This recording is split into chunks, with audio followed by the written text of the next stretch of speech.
Bien, bonjour. Voici pour aujourd'hui un cadre un peu particulier pour cette quatrième conférence qui a été bien faite au jour et à l'heure qui était prévue, c'est-à-dire le mardi 7 janvier 2020 dans les locaux de la paroisse Saint-Georges de la Villette, mais qui, ce jour-là, pour des raisons techniques, n'a pas pu être enregistrée. Voilà, donc je la refais aujourd'hui. Nous sommes le 23 avril 2020, en plein confinement.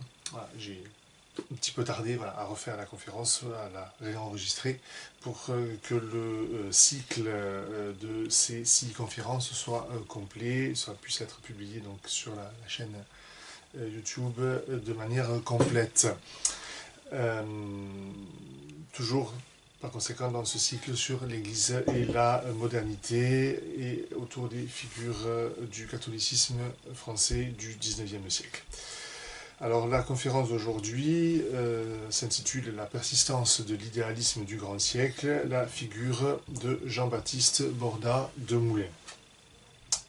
Alors je vais dans l'introduction juste faire un bref rappel du propos de la conférence précédente, car en fait la fin de l'enregistrement a été légèrement tronquée, donc ça va me permettre juste de faire le lien. Et puis je vais embrayer sur l'évocation de ce philosophe largement oublié de nos jours, qui est Jean-Baptiste Borda de Moulins.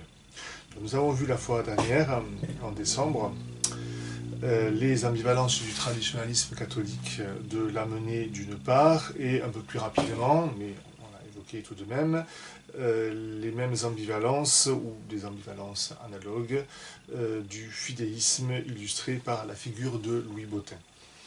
De manière diverse dans les deux cas, les positions défendues conduisaient à une confusion certaine entre ce qui relève de la foi, et donc de la grâce, et ce qui relève de la raison, et plus largement des connaissances naturelles, et plus largement encore de la nature tout court. La thématique, donc, qui depuis saint Augustin et la crise pélagienne du 5e siècle est au cœur de la spiritualité et de la théologie occidentale, en tout cas l'un des foyers majeurs, cette question du rapport nature-grâce, elle est concernée au premier chef dans les problématiques du fidéisme et du traditionnalisme. Ça ne soit pas un hasard, pas une surprise. On est dans un des foyers de la civilisation occidentale, en tout cas des foyers théologiques de la réflexion occidentale, et il n'est pas forcément surprenant qu'on retrouve ça donc, à l'époque moderne. Plus largement, le problème que pose la civilisation moderne à l'Église tient au caractère pour le moins ambigu, difficile du naturalisme moderne, tel qu'il s'exprime d'une part dans les sciences de la nature, d'autre part dans l'anthropologie et ses prolongements moraux et politiques. Que ce soit en faisant reposer dans les connaissances naturelles sur la foi surnaturelle ou sur une tradition vis-à-vis de laquelle la raison individuelle est pure passivité et qui par conséquent ne peut trouver son origine ultime qu'en Dieu et en la révélation. Dans chacun des cas, il y a confusion entre nature et grâce. Bien, or, à travers ce rapport, ce qui bien sûr est en jeu, c'est le salut de l'homme et l'interprétation du mystère de l'incarnation, de la mort et de la résurrection de Jésus-Christ, et on comprend que l'Église s'en soit émue.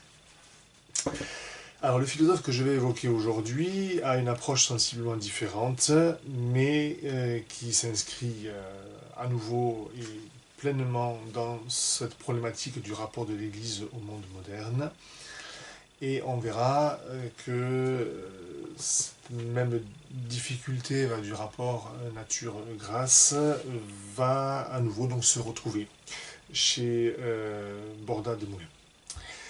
Alors on peut dire que la figure de Jean-Baptiste Borda de Moulins est comme taillée sur mesure pour nos conférences, car le problème qui va hanter ce philosophe français depuis ses jeunes années, depuis l'époque où il s'éveille à la vie de l'esprit jusqu'à sa mort, c'est précisément la question de la conciliation du catholicisme avec la civilisation moderne. Catholique, Borda des Moulins l'est assurément, et parfaitement orthodoxe, en tout cas parfaitement en règle avec l'institution. C'est quelqu'un qui n'aura jamais, qui ne recevra jamais de remise, comment dire, enfin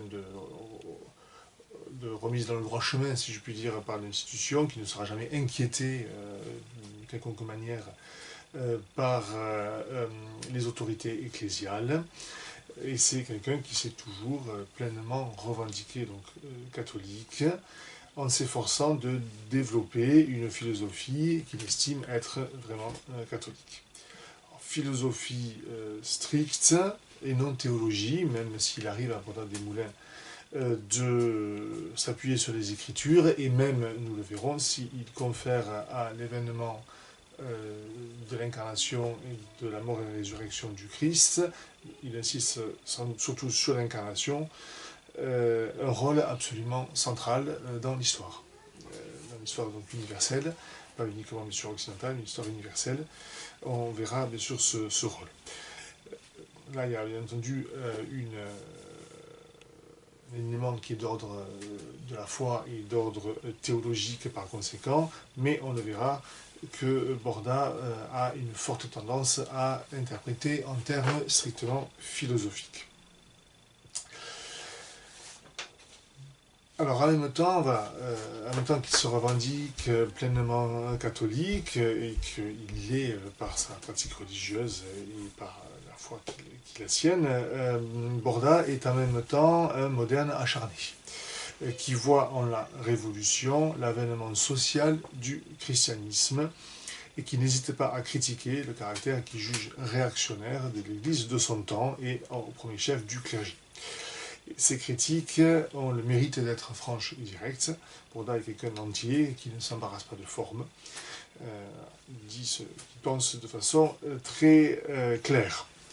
Alors, le grand intérêt de cette figure, largement oublié comme je le disais déjà, c'est qu'à la fois donc, il s'efforce de concilier foi sincère, lecture de l'histoire sur le fondement d'une philosophie propre, qui est d'inspiration platonicienne et cartésienne revendiquée, et qu'à la fois on trouve chez lui un ensemble de jugements historiques qui vont former dans une assez large mesure les lieux communs progressistes du XXe siècle, qui se rattachent à une forme de libéralisme catholique, même si Borda interprète, se situe, on pourrait dire, dans ce panel du libéralisme catholique de manière tout à fait particulière, d'une manière qui est tout à fait propre.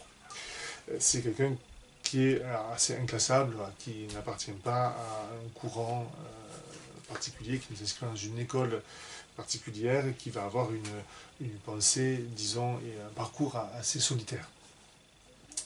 Bien, alors, comme à l'accoutumée, après une présentation un peu plus précise du philosophe, présentation d'abord biographique bien sûr, je présenterai sa doctrine et j'en ferai la critique, je donnerai quelques éléments de critique. Alors Jean-Baptiste Borda des Moulins, Jean-Baptiste Borda dit de Moulins, on ne sait pas en fait au juste pourquoi il a ce deuxième nom, est né en Dordogne en 1798. Il est fils de paysans, orphelin dès la naissance, il semble que sa mère soit morte des suites de ses couches. Il est élevé dans un hameau du village de Montagnac-la-Cramps jusqu'à 15 ans, par une tante pieuse. Éducation à laquelle, sur le plan naturel, il doit la foi vive qu'il aura toute sa vie, sans, semble-t-il, de remise en question, de véritable période de doute. Une vie de foi qui n'a pas été traversée par une véritable crise, comme ça peut parfois être le cas. En 1813, il se rend à Bergerac comme externe au collège. Il y reste plusieurs années et il prépare l'école polytechnique tout en s'initiant à la philosophie à partir de la lecture de Condillac. Condillac, on l'a déjà rencontré à plusieurs reprises. Ça reste la grande référence philosophique de l'époque. Ça me paraît un peu curieux aujourd'hui, mais voilà, ça reste vraiment une référence, et assez naturellement, c'est avec Condillac que Borda s'initie à la philosophie. Il va s'initier également à la théologie, mais alors là, à partir de cahiers qui lui sont prêtés par un séminariste. Pas d'enseignement de la théologie en dehors des séminaires à l'époque. On est encore sous la fin du règne de Napoléon. Et c'est un petit peu sous le manteau, si je puis dire, que Condillac a pu s'initier à cette théologie. Par ailleurs, il montre des prédispositions certaines pour les mathématiques, qui le conduiront plusieurs années plus tard à discuter les fondements du calcul infinitésimal. C'est une dispute au sens intellectuel qui revient au goût du jour dans les années 1840, si je ne me trompe pas, 1830-1840. Ça avait été assez largement délaissé au XVIIIe siècle après Leibniz. Et là, ça revient pour plusieurs raisons qui dépendent de l'évolution des sciences et des mathématiques de l'époque. Ça revient au goût du jour, et Borda est capable de discuter, de rentrer dans la discussion avec des mathématiciens de l'époque. Bien, la lecture du premier discours de Rousseau, c'est-à-dire le discours sur les lettres et les arts de 1751, conduit Borda de Moulin à prendre conscience du problème qui va être le sien toute sa vie: comment concilier la moralité et les lumières, autrement dit, la moralité et la foi chrétienne plus largement, et la modernité. Un problème qui n'est pas, bien sûr, nouveau à son époque. Par exemple, pour ne donner qu'une référence, on peut voir en lisant la préface à la seconde édition de la critique de la raison pure de Kant que c'est en fait déjà le problème de Kant, qui s'efforce de concilier science et liberté, et par conséquent science et morale. Et dans la morale, c'est un petit peu l'écho de la morale chrétienne qui se fait jour, même si c'est interprété de manière particulière. Bon, chez Borda, donc, le christianisme est entendu largement revendiqué, on l'a vu, et il s'agit bien de s'efforcer de concilier christianisme et civilisation moderne. Alors, pour répondre à cette question, Borda des Moulins monte à Paris en 1819, où il va vivre une vie misérable sur le plan matériel, tout en se consacrant intégralement à l'étude de la philosophie et plus largement de la vérité. Il lit Bonald, Condorcet, puis Platon, Saint-Augustin, Descartes, Leibniz. Il a une culture philosophique qui est très vaste. Il lit tous les grands philosophes majeurs de la tradition occidentale, y compris les plus récents pour l'époque: Kant, Fichte, bien entendu les auteurs français, Lamennais, Cousin, on aura l'occasion de le retrouver, mais aussi donc les médiévaux. Il cite saint Thomas dans le texte, il le cite peu, il l'interprète mal, mais il le cite, il semble quand même en avoir une certaine lecture de première main. Il cite saint Bernard, Hugues de Saint-Victor, il connaît les premiers nominalistes, Rosselin et son disciple Abélard. Il cite manifestement plus rapidement, sans y insister, Occam et Dunscott aussi, manifestement sans voir peut-être toute l'importance qu'ont eu ces auteurs historiquement. Mais en tout cas, il ne les ignore pas complètement non plus. Bien, terminons ce bref parcours. Borda de Moulin meurt à l'hôpital Lariboisière en 1859. D'après les témoignages, une mort édifiante pour les prêtres et les sœurs qui l'entourent. Rappelons qu'à cette époque, l'hôpital n'a pas encore été nationalisé et sécularisé, comme on dit, et qu'il est tenu par les religieuses. Tout naturellement, ce sont elles qui vont entourer Borda lors de ces derniers moments. Bien, alors les principales œuvres de ce philosophe, il n'y en a pas un nombre très, très grand, et il n'est pas un auteur très prolifique, mais il a écrit des ouvrages assez conséquents en volume, comme c'est souvent le cas du XIXe siècle, c'est des gros ouvrages. Alors, le premier, c'est Le cartésianisme ou la véritable rénovation des sciences, publié en 2 volumes en 1843, avec un écho, bien sûr, au titre de Francis Bacon, sur la rénovation des sciences. Là, c'est la figure de Descartes comme celui qui va faire renaître la philosophie. C'est une lecture assez classique, tout à fait 18e siècle, que Borda de Moulin reprend complètement à son compte. Il publiera ensuite des mélanges philosophiques et religieux en 1846, ouvrage sur lequel je m'appuierai surtout dans cette conférence, dans le propos qui va suivre. C'est un ensemble, comme le titre l'indique, d'articles sur des sujets assez divers. En 1855, il publie Les pouvoirs constitutifs de l'Église. En 1856, des essais de réforme catholique, ouvrage composé avec son disciple Huet. Et enfin, seront publiés 2 volumes d'œuvres posthumes en 1861. Ce sont là aussi des recueils d'articles. Alors, la doctrine de Borda de Moulin. Quelques généralités pour commencer. Le foyer de la réflexion philosophique de Borda de Moulin, c'est la notion d'idée. Et ce qu'il appelle lui-même la théorie des idées.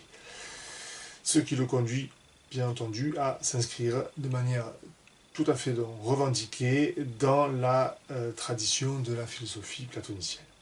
Cette théorie des idées lui permet d'asseoir une théorie de la connaissance et de la science. Il fait donc de la philosophie le discours qui permet de préciser, de fonder la connaissance. Enfin, la philosophie, elle a un rôle qui est un rôle de principe par rapport en fait à toutes les sciences. Je ne retrouve pas une citation que vous avez vue, peu importe, mais le rôle de la philosophie va être un rôle fondamental de principe de toutes les connaissances et de justification de ces connaissances. J'y reviendrai dans la partie de conclusion et de critique. Au-delà, donc, la théorie des idées va lui permettre de fonder une anthropologie et plus largement une théorie de la substance, anthropologie qui va définir l'homme par la pensée, dans la suite logiquement de la pensée platonicienne et cartésienne. L'homme, ce sera l'animal, si on peut dire ainsi, ou l'être qui sera capable d'accéder aux idées, d'accéder à la connaissance que sont ces idées. Ça lui permettra, cette théorie des idées, d'asseoir une philosophie des mathématiques.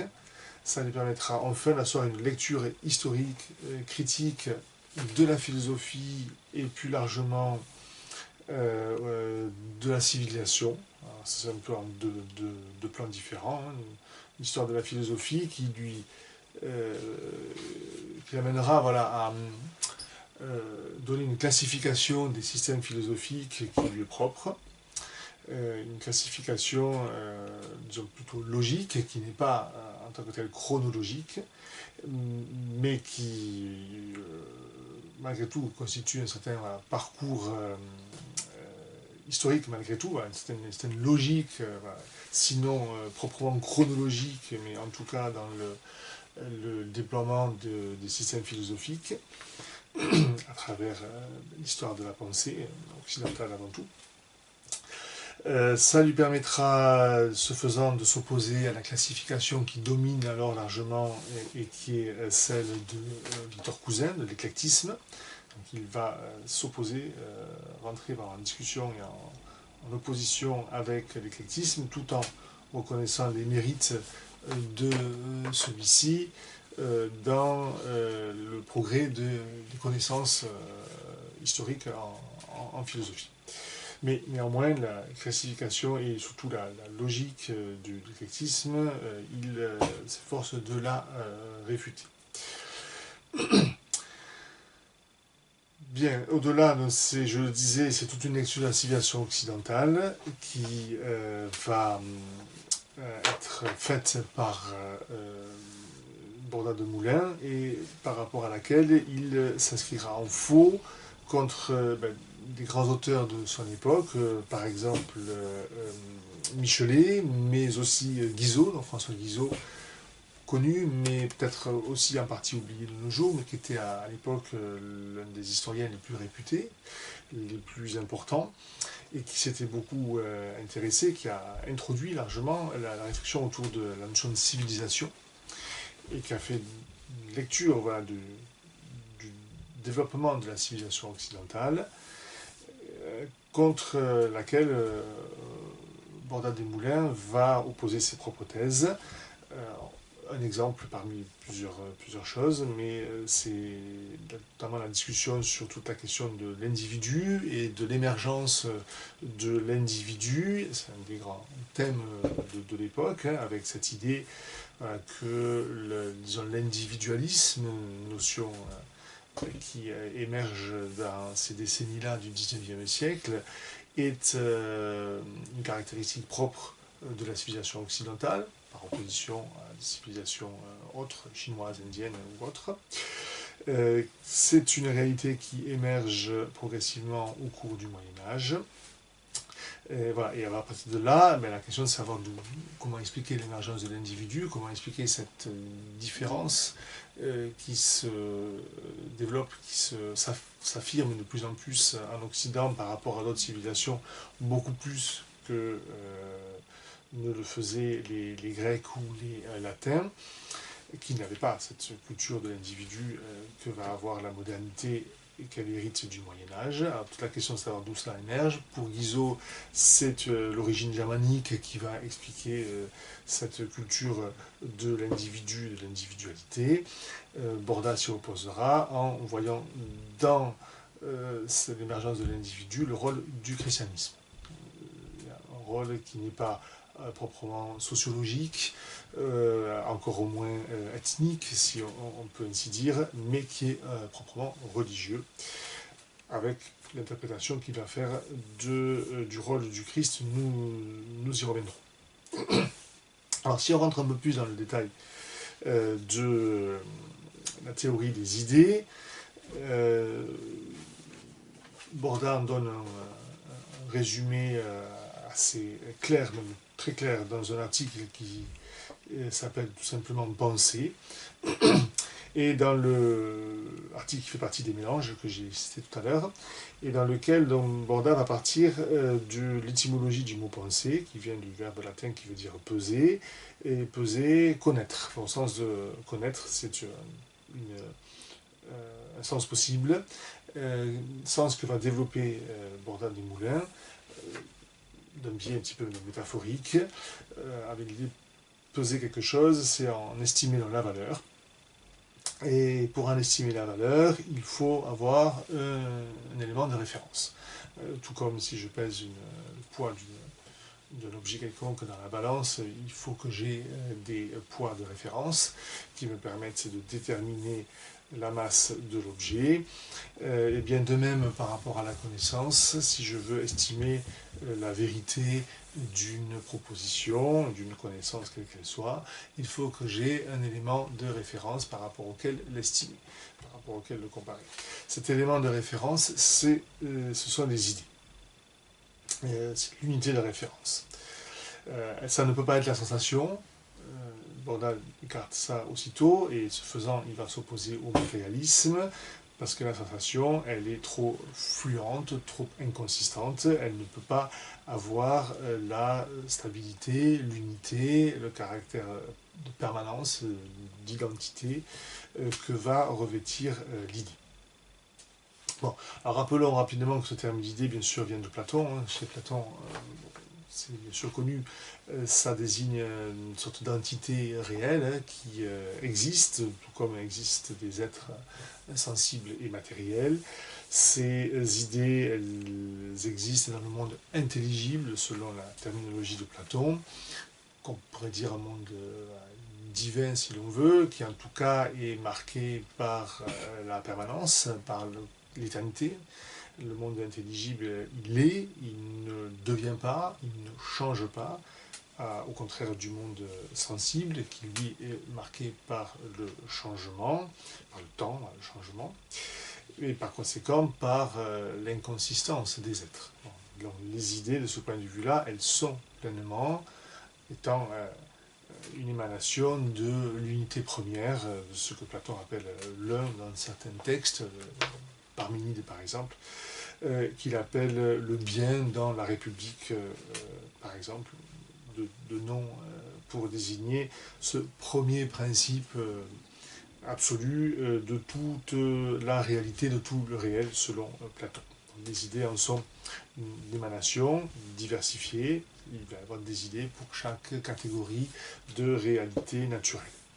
Bon, ce terme d'idée, il va avoir une très grande postérité, puisqu'il va être repris, bien sûr, par les néoplatoniciens.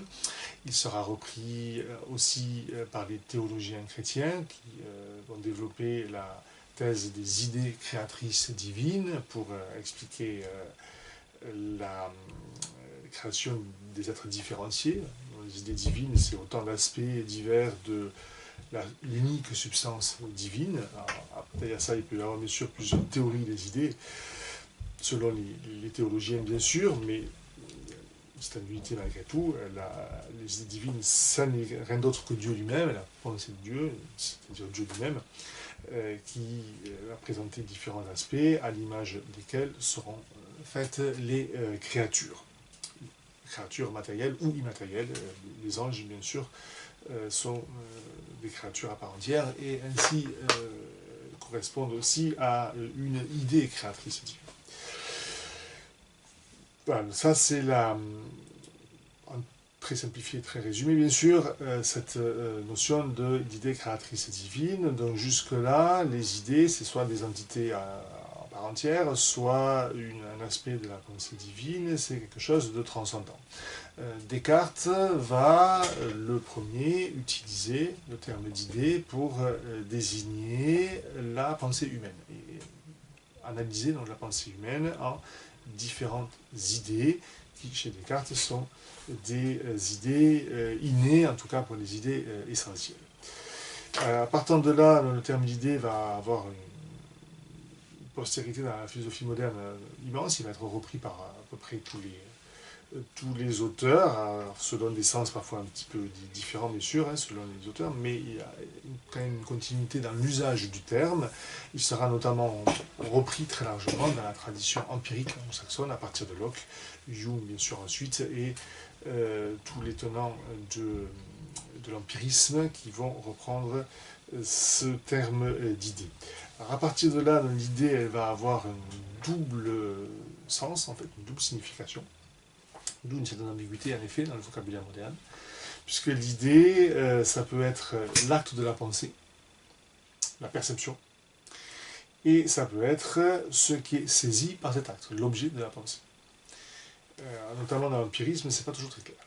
Alors, Borda de Moulin lui tranche de façon précise, nette, il tient le terme d'idée uniquement au deuxième sens. Donc, l'idée, c'est l'objet, un contenu de pensée, qui est saisi par la pensée elle-même.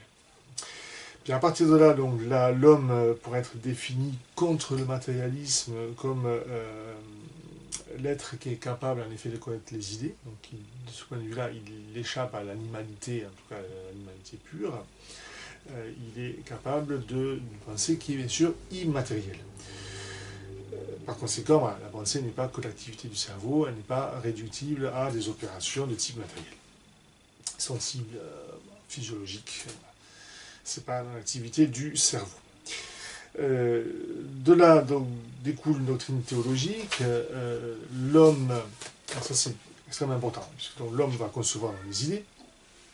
Il va par conséquent avoir des idées qui lui seront propres, qui sont bien des idées, on va dire, humaine, c'est-à-dire une forme de pensée humaine, mais ce faisant, l'homme va être capable de concevoir des vérités qui sont intemporelles et même éternelles.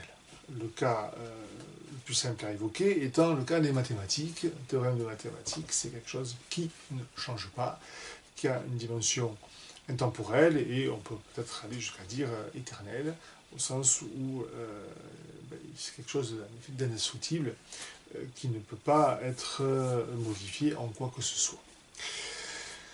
Or, étant ainsi capable de penser des réalités, des vérités qui sont en dehors du temps et en dehors du changement, cet homme s'élève au-dessus en fait de sa condition propre, puisque lui-même est un être qui est changeant. Par conséquent, les idées qui vont être des idées de référence, la mesure de la vérité, ne peuvent pas être ces idées à lui, ne peuvent pas être les seules idées humaines. Parce que si les idées n'étaient qu'humaines, eh bien, sans doute qu'elle serait aussi frappée du changement qui affecte l'homme en tant qu'il est un être inséré dans le temps. Par conséquent, il faut que ces idées de l'homme soient des images d'idées supérieures. Ces idées supérieures, ce sont les idées divines. Borda va retrouver cette théorie des idées divines. Il connaît très bien sûr, les thèses théologiques philosophico-théologiques des médiévaux notamment, déjà des pères de l'Église, à ce sujet, et il reprend bien entendu ça à son compte. Les idées divines sont pour lui la substance même de Dieu, ce que j'évoquais il y a quelques minutes. Cette thèse qui est une sorte de bien commun de la théologie, Borda la reprend à son compte. C'est la substance même de Dieu et c'est par conséquent autant d'aspects de cette substance par lesquels il crée et maintient dans l'être les créatures. Par conséquent, là aussi, la notion de substance ou de substance, de substantialité, on pourrait dire des êtres, elles viennent de ces idées, en tant qu'ils sont des images d'idées qui sont intemporelles, éternelles. Par conséquent, de là découle une conséquence assez remarquable, c'est qu'il y a pour Borda une quasi-évidence immédiate de l'existence de Dieu. S'il n'y avait pas Dieu, l'homme serait incapable de penser des réalités qui sont intemporelles et éternelles. Or, l'homme est capable de penser de telles réalités dont Dieu existe. Il n'y a pas tant que tel à démontrer l'existence de Dieu, en fait il est quasiment saisi presque immédiatement à travers la saisie des réalités, des vérités qui sont éternelles. Bon. Il se dégage encore de cette théorie des idées une doctrine, bien sûr, de la méthode, de la connaissance, une doctrine qui est très clairement cartésienne. Borda va retrouver cette thèse propre à Descartes, que la vérité est dans l'âme humaine, les idées sont innées, elles sont autant, disait Descartes, de semences de vérité qui sont implantées dans l'âme par Dieu. Par conséquent, il faut se tourner vers soi-même, vers l'homme intérieur, pour trouver la vérité, et non pas la chercher dans le monde ou à l'école. Je renvoie bien sûr ici à la première partie du discours de la méthode de Descartes, où après avoir fait la critique de l'enseignement scolaire, il fait la critique de l'expérience acquise à travers ses voyages, pour dire qu'enfin, il lui faut chercher la vérité en lui-même. Bon, thèse que Borda Desmoulins reprend tout à fait à son compte. Dans la théorie des mathématiques, je passe, ça déborde de notre cadre de la conférence. Par contre, il va y avoir une théorie de l'erreur et une classification des systèmes. Alors là, les choses sont relativement simples, on peut dire, mais assez efficaces du point de vue qui suit de Borda, puisqu'il va y avoir en fait quatre écoles de philosophie, quatre grandes écoles, parmi lesquelles on pourra classer telle ou telle doctrine qui viendra s'insérer dans l'une ou l'autre de ces écoles.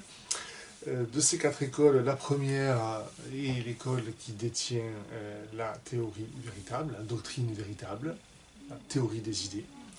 Et cette école, c'est celle de Platon, celle de Phédon, celle dans laquelle viendra s'inscrire le Christ lui-même, de manière un peu particulière, mais quand même. Je vais bien sûr y revenir.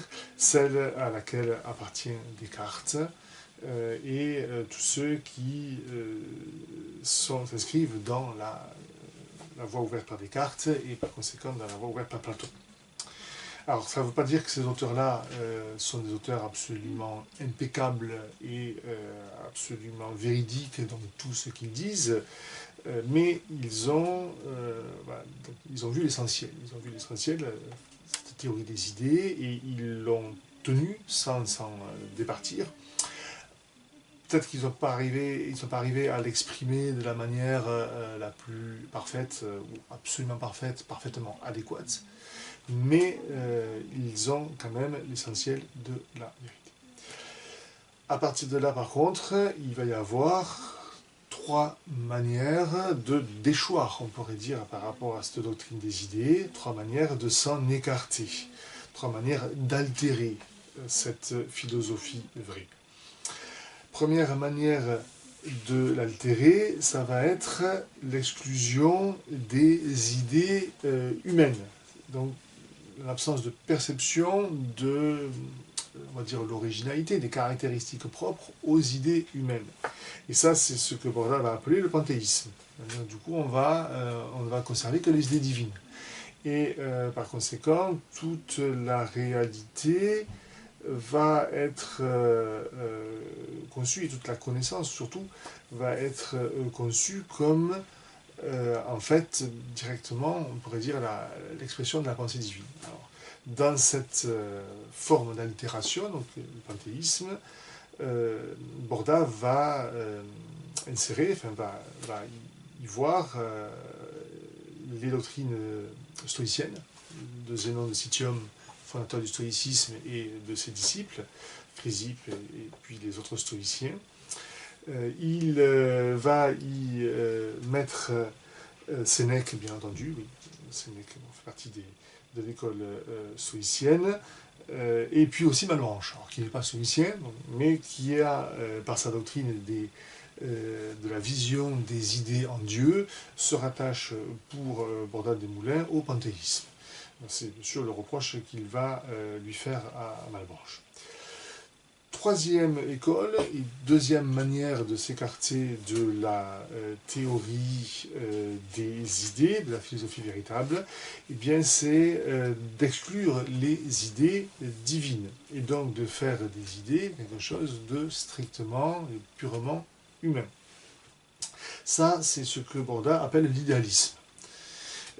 Et il va placer parmi les idéalistes Kant, d'une part, Fichte, les kantiens qui vont reprendre la doctrine de Kant, en tout cas sur certains points, mais également l'école écossaise. Alors, l'école écossaise, nous en avons déjà parlé précédemment en rapport avec Royer-Collard, donc je n'ai pas à la représenter, mais elle a été donc extrêmement importante au début du XIXe siècle en France, hein, on l'avait vu, puisque Royer-Collard est l'un de ceux qui l'introduisent en France et par conséquent dans l'université. Et assez naturellement, elle reste une référence non négligeable encore à l'époque de Borda, d'où le fait bien sûr qu'il l'évoque. Bon, Kant s'impose bien sûr, Fichte aussi.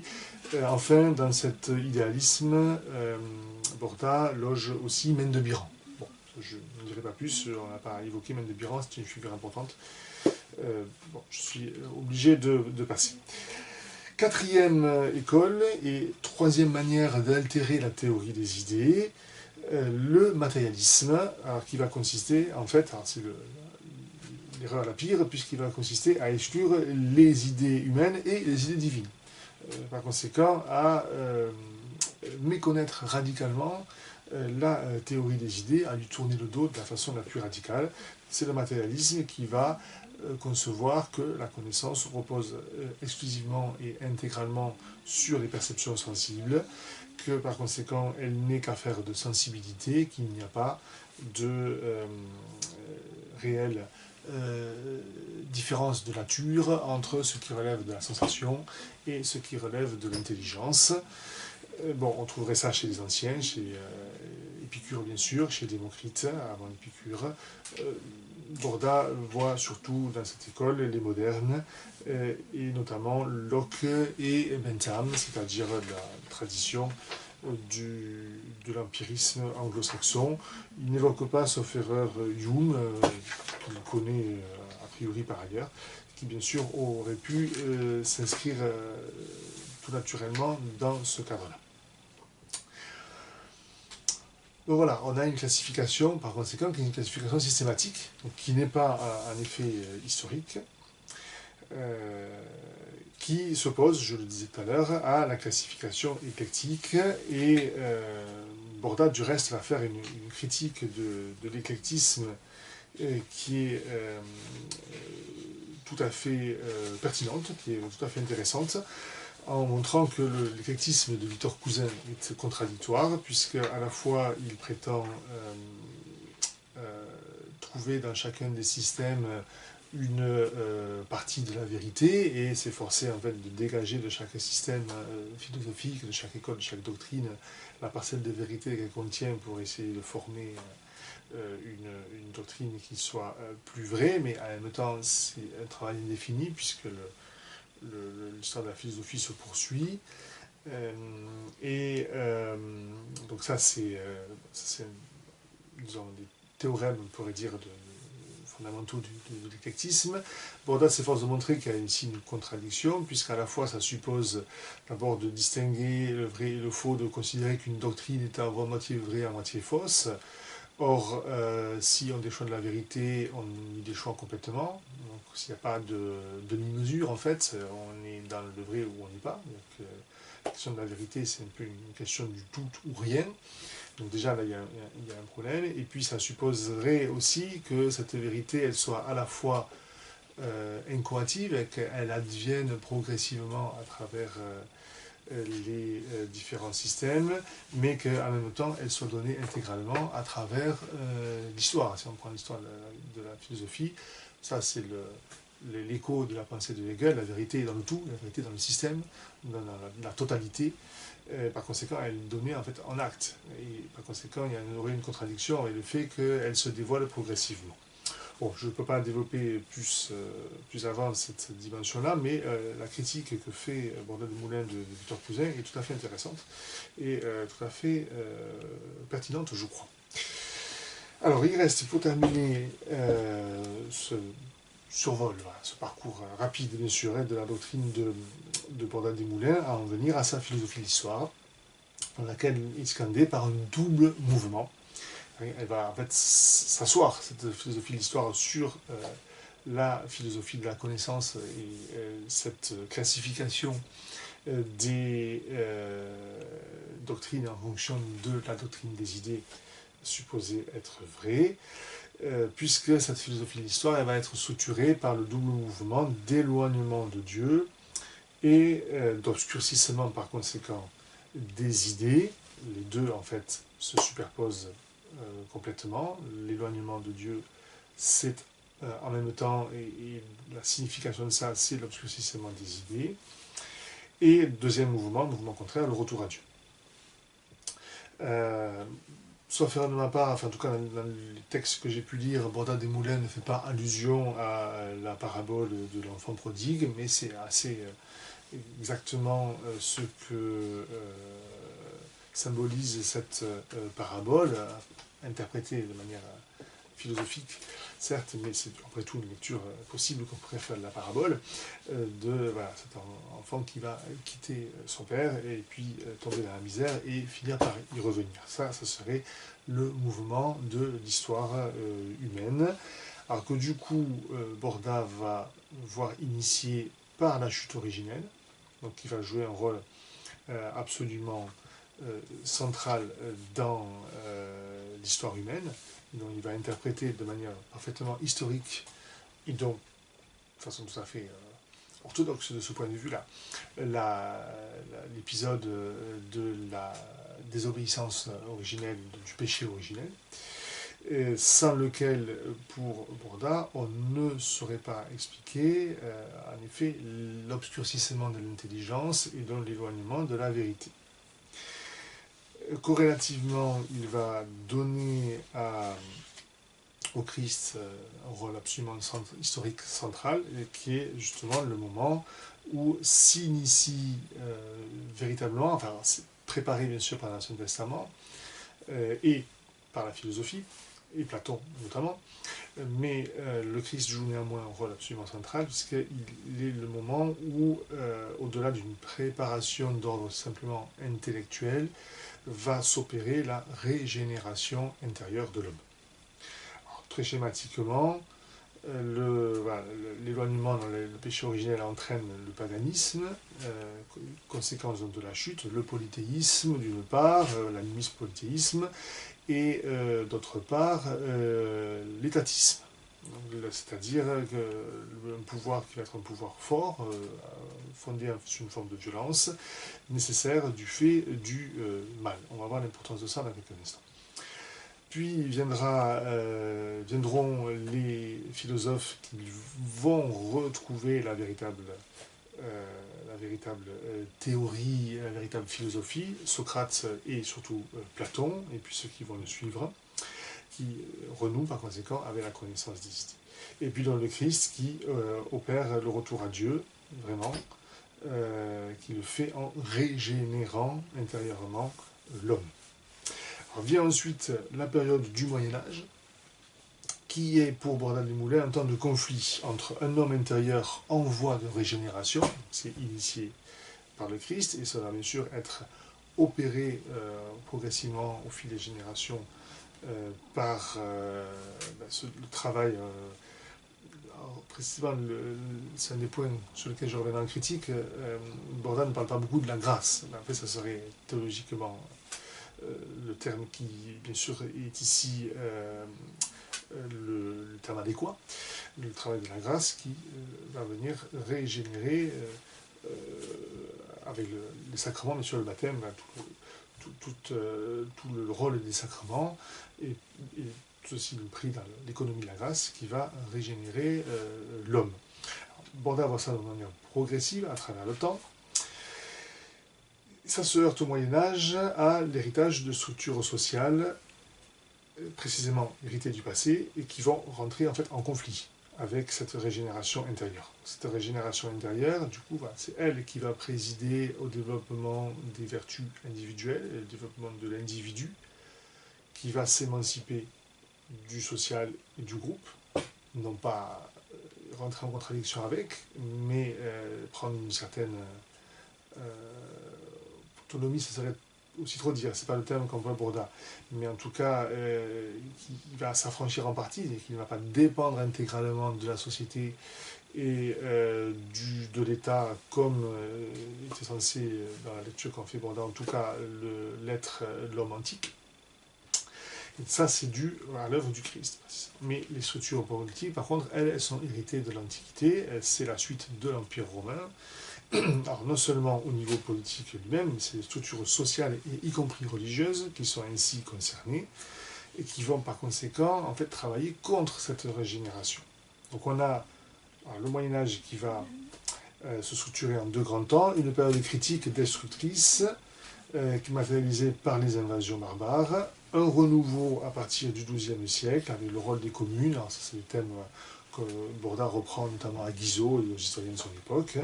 Le début de la philosophie, bien entendu, mais qui est très imparfait, le début de la philosophie des sciences, puisque très imparfait car il y a résistance des structures qui sont importées jusque dans l'Église, avec la tentation théocratique de l'Église de cette époque. Tout ceci va basculer à l'époque moderne.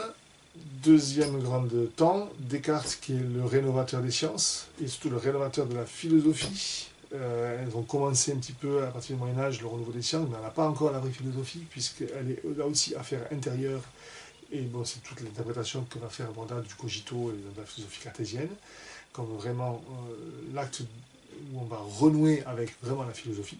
Bon, une lecture qui est très largement en consonance avec la lecture faite au XVIIIe siècle, en fait assez caricaturale par rapport à l'histoire de la philosophie. Je vais revenir aussi dans le dernier temps. Tout ceci va aboutir sur le plan social et politique à la Révolution française qui, pour Bordas, très clairement, achève l'œuvre du Christ, régénère l'homme social après que celui-ci ait été régénéré intérieurement. La régénération sociale ne pouvait pas se faire immédiatement, elle supposait la régénération intérieure, Celle-ci étant arrivée à un point de maturation suffisante, eh bien, elle va se traduire par la régénération de l'homme social et dans l'avènement de la liberté.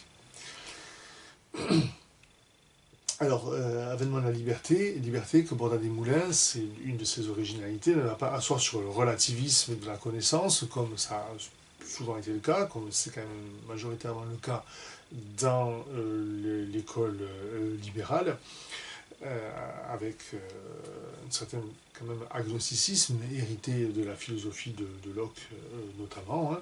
Mais au contraire, Borda va l'asseoir, lui, c'est la vraie connaissance. Et donc sur le triomphe de la science cartésienne, qu'atteste eh bien, l'immense développement des sciences de la nature, des mathématiques, de la philosophie aussi, de son époque, dans la véritable rénovation des sciences. Alors, la situation contemporaine du XIXe siècle reste encore une situation, disons, ambiguë, ambivalente, puisque la régénération sociale opérée par la Révolution va se heurter à son tour, comme s'était heurté la régénération intérieure par le Christ, à des résistances, et notamment à la résistance d'une église que Borda va trouver réactionnaire, avec la tentation d'une théocratie pontificale. Borda des Moulins s'inscrit en faux contre l'ultramontanisme, qui se développe fortement, bien sûr, à l'époque. Il est plutôt de tendance gallicane, très clairement. Il va du coup prédire, c'est le titre de cet article, un effondrement européen du catholicisme, du fait, en effet, de la résistance des clercs et de l'Église en général au progrès, disons ça ainsi, il va utiliser le terme, le progrès des sciences, et plus généralement à la civilisation moderne, qui pour Borda est la civilisation chrétienne,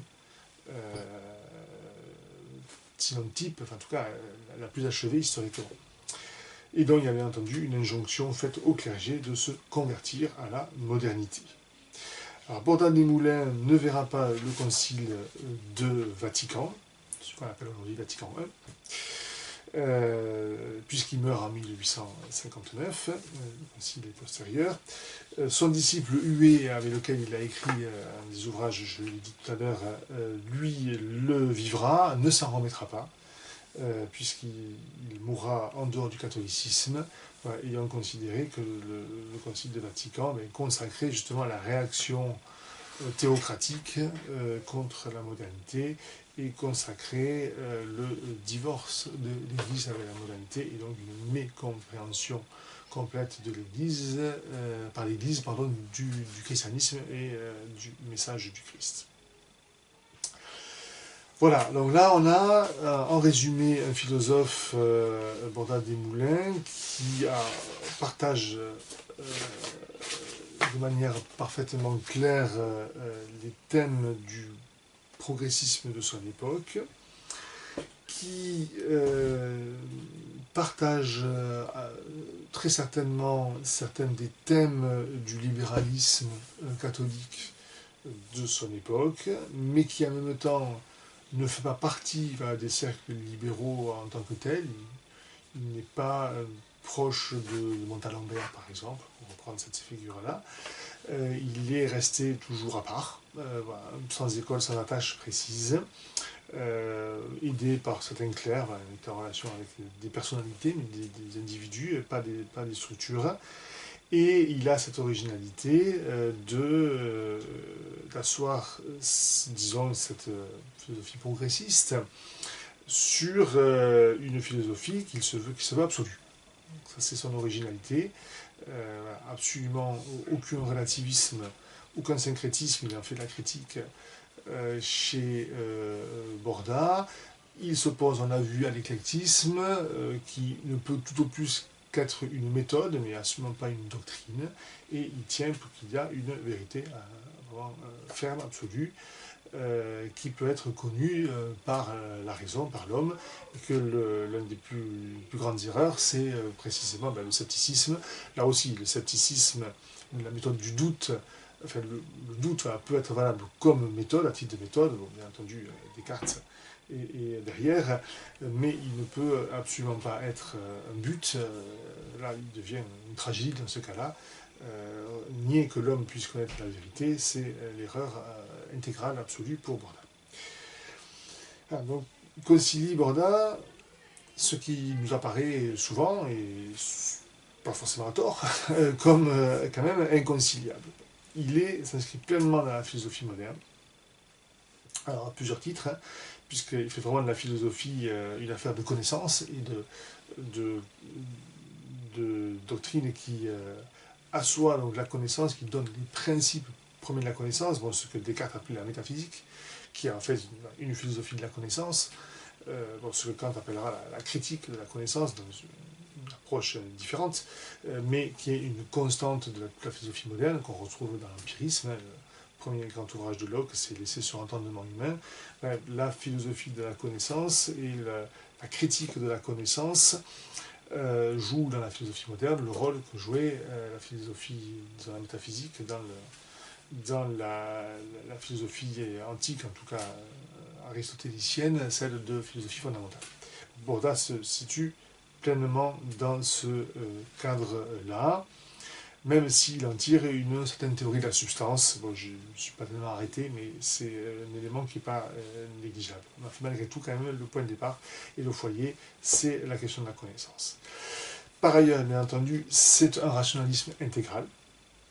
Borda des Moulins donc, donne au Christ un rôle absolument central, on l'a vu dans l'histoire, mais il fait une interprétation du Christ qui est très rationaliste, comme si le Christ était un peu le chef de file de l'école platonicienne, celui qui a accompli quelque part le travail de régénération que prépare Platon sur un plan strictement intellectuel. Le Christ va plus loin avec une dimension, bon, le terme n'est pas chez Borda, mais qu'on pourrait peut-être dire existentielle, donc beaucoup plus profonde, mais qui néanmoins se rattache à la théorie des idées sur un plan philosophique.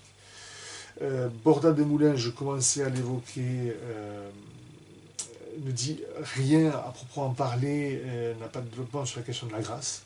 Et donc ça, c'est bien sûr le défaut majeur, je pense, de sa pensée, c'est qu'il n'y a pas cette articulation qui est classique, bien sûr, et absolument fondamentale dans la doctrine chrétienne de la nature et de la grâce. Ça, c'est quelque chose qui est absent. Son progressisme s'oppose à celui d'un Condorcet, par exemple, qui critique aussi, va critiquer Condorcet dans sa vision strictement linéaire du progrès, le progrès qui en fait serait une sorte de fleuve tranquille qui coule, qui se développe en coulant. Pour Borda, on l'a vu, c'est pas tout ça, puisqu'il y a un mouvement de perte et mouvement de retour vers Dieu, avec surtout un rôle de catalyseur, on pourrait dire, d'accélérateur, de catalyseur, un rôle qui va effectuer la chose qui est celui du Christ. Par conséquent, ce n'est pas quelque chose de linéaire, ça a besoin de points d'ancrage qui sont des points particuliers, des sortes de nœuds dans l'histoire universelle. Mais néanmoins, Borda s'inscrit dans le cadre de cette pensée progressiste. On pourrait dire, pour résumer la critique, qu'il ignore tout de l'Apocalypse et de la montée en puissance, selon le texte de l'Apocalypse dans la Bible, de la montée en puissance aussi du mal. Ça, c'est quelque chose qu'il ne voit pas, sauf à l'interpréter comme résistance du passé par rapport à la modernité, selon une lecture qui est tout à fait conforme à celle du progressisme rationaliste hérité du XVIIIe siècle. Bon. Plus généralement, si on fait une critique pour un peu plus de hauteur, c'est en fait toute l'interprétation de la modernité qui bien sûr est en jeu. Borda des Moulins fait de la modernité l'avènement le plus achevé à ce jour, le plus complet du christianisme. Bien entendu, la lecture qui serait opposée, c'est de voir dans la modernité une forme de gnose, d'hérésie gnostique, bon, avec la difficulté de terme d'hérésie, puisque l'hérésie c'est la voie particulière, donc ça n'a de sens que par rapport à une voie commune qui est celle de l'Église dans le cadre des hérésies antiques, ou médiévale encore. Bon, le propre de la modernité, si elle est interprétée comme une hérésie, c'est d'avoir gagné très très largement et d'être devenu la voie principale, la voie majeure. Donc du coup, est-ce que le terme d'hérésie correspond? Mais il a le mérite quand même de renvoyer à cette ambivalence du rapport de la modernité au christianisme. Il était impossible d'interpréter la modernité comme un simple retour à un matérialisme de type matérialisme antique. Bien entendu qu'il y a beaucoup de traits communs avec l'épicurisme, avec notamment l'épicurisme et les différentes philosophies matérialistes antiques, mais il y a un sens de l'absolu et voilà, une dimension qui va se traduire par l'idéologie en fait. Bon, ça, je ne peux pas développer aujourd'hui, mais dans le sens de l'absolu qui n'est pas chez les anciens et qui très clairement vient du christianisme. La question de la liberté, en effet, de la liberté individuelle, elle vient aussi bien sûr du christianisme, même si elle est mésinterprétée à l'époque moderne. Cette liberté, il est évident qu'il y a là quand même un héritage du christianisme. Donc ça, c'est toute l'interprétation de la modernité qui est en jeu. Borda tranche en faisant l'expression la plus parfaite du christianisme. De ce point de vue-là, il prépare, il n'est pas le seul, mais il prépare certains des courants du XXe siècle. Bon, tout ce qui sera le modernisme s'inscrira quand même dans cette lecture de l'histoire. L'interprétation qu'il fait du Moyen-Âge se retrouverait très largement chez les libéraux catholiques, qui ont une certaine soit méfiance par rapport au Moyen-Âge, soit en tout cas une interprétation comme phase purement préparatoire par rapport à l'époque moderne. Donc, tout ça, on le retrouve donc chez Borda de Moulin. Voilà, la critique, sans doute la plus profonde, restant quand même le défaut de perception de ce qui relève de la grâce par rapport à la nature, une sorte de naturalisation que malgré lui, certainement, mais me semble-t-il bien réellement malgré tout, opère Borda de Moulin de la question de la grâce et de la question du salut par le Christ. Bon, de ce point de vue-là, c'est une tentative de conciliation entre Église et modernité qui est assurément intéressante parce que Borda de Moulin a une approche qui est vraiment originale, mais qui achoppe sur une mésinterprétation d'un des points absolument essentiels de la religion chrétienne, de la foi chrétienne, sur la réalité même de la foi, d'une part, et achoppe aussi sur la compréhension de la modernité. Voilà, je vous remercie.